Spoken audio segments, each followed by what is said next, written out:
বিরোধী দল আজকে যেখানে বসছেন সেখানেই ছিলাম। একজন ক্ষমতাধর প্রধানমন্ত্রীর সামনে বক্তব্য দিয়েছি। বক্তব্য দিতে অনেক সময় ভয়ে আমাদেরকে বক্তব্য দিতে হতো। এই পার্লামেন্টে আমাদেরকে আঙ্গুল দিয়ে, আমাদেরকে টার্গেট করে থ্রেট পর্যন্ত করা হতো। তারপরেও বক্তব্য রেখেছি সেদিন মাননীয় স্পিকার। বক্তব্য রেখেছিলাম এই অচল বাংলাদেশ সচল হবে, এই দুঃশাসনের বাংলাদেশ সুশাসনে পরিণত হবে যেদিন তারেক রহমান আসবে মাননীয় স্পিকার। এই কথাটি বলেছিলাম সেদিন, তাই হয়েছে। আজকে মাত্র 2টি মাস তারেক রহমানের নেতৃত্বে আমরা এগিয়ে যাচ্ছি।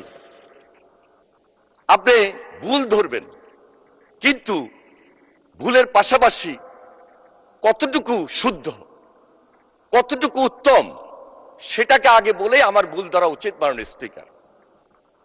আজকে তারেক রহমান তিনি আমাদের নতুন পথ দেখিয়েছেন, কিভাবে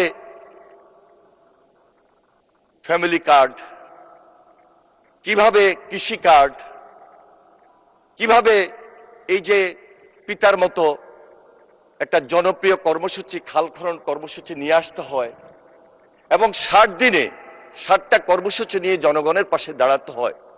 পজিটিভ রাজনীতি কিভাবে করতে হয়, ওই যে পিতার মতো তীক্ষ্ণ দৃষ্টি এবং দূরদর্শিতা নিয়েই কিন্তু তিনি এগিয়ে যাচ্ছেন মাননীয় স্পিকার। আমার বিশ্বাস আজকে এই হাউজে সর্বসম্মতিক্রমে আমরা যেভাবে ঐক্যবদ্ধ হয়েছি, বাধা আসবে, বিপত্তি আসবে, মত থাকবে, পথ থাকবে, কিন্তু ঐক্যবদ্ধতাই আমাদের আসল হাতিয়ার মাননীয় স্পিকার।